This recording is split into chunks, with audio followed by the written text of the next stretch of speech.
One of the stories that people don't know, of course, is the story of Tolkien and Lewis's literary friendship. Another thing that people don't know is that Tolkien put his faith into his fiction, right? Not in the way that Lewis did through the Chronicles of Narnia, not quite as on the surface, not quite as directly, but certainly below the surface. There's a famous letter where Tolkien talks about how his fiction, particularly The Lord of the Rings in that letter, is fundamentally and consciously Christian. He said, maybe not originally, but in the revisions and all those years he worked on it, he puts his faith into it. And if you read carefully, there is a force for good, which is behind a lot of the events in Middle-earth. Well, just like I think a lot of Christians find in their life, there seemed to be an invisible hand guiding and protecting that and working all these things intricately for good.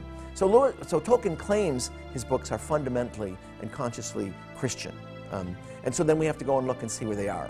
Well, there's lots of places. We see them in both The Hobbit and The Lord of the Rings. So my first book, The Christian World of The Hobbit, seems like a crazy title, right? Because, well, if you've read The Hobbit, what? No prayers, nobody goes to church, no Bible. And certainly from that aspect, in a traditional sense, we don't find it. But in a deeper sense, below the surface, one of the things that we find most about Bilbo Baggins is how, well, he seems to have an extraordinary share of luck, right? And none more so than when he finds the ring. There he is down below the Misty Mountains with the dwarves, and boom, they get attacked by the goblins. He falls off the back, and when he wakes up, well, he's all alone. Middle of nowhere, miles and miles of tunnel, completely pitch black. He reaches out his little hobbit hand. What's this? A ring. Now, if one of my creative writing students at Esbury had written that, and it was just luck, I'd get my red pen and circle. I said, you can't do this in a story. You can't have your whole story hinge on luck, because it just seems too incredible. Well, of course, what seems like luck is the hand of something much greater, something much deeper. And Tolkien will explain this.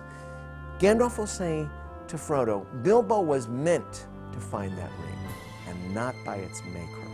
My second book, Hobbit Lessons, is a lighter, more whimsical look at what Tolkien says we can bring back. If you've read The Hobbit or seen The Hobbit, what are we supposed to take away from it? How can we learn what Bilbo learns? And I think we're meant to, right? We walk with Bilbo when he goes on his journey. We see what he sees. We feel what he feels. We experience what he experiences. And if we do it right, I think in the end we're supposed to learn what he learns. Well, he learns a number of important lessons. I mean, not all that glitters is gold, right? Some of the most valuable things aren't all that showy and glittery, right? And the reverse, not everything that glitters is gold, right? I mean, everybody who sees this dragon's hoard wants a piece of it, and that's where this big battle breaks out. Well, Bilbo learns that maybe that's not worth quite what people think it is. And the reverse is true. These are the things that we see there in the Shire, you know, trees and flowers and stars and wind in the pines and what? A good cup of tea and a warm fire. Those things have a value that people don't often see. So Hobbit Lessons tries to look a little below the surface and help us learn what Bilbo is supposed to learn.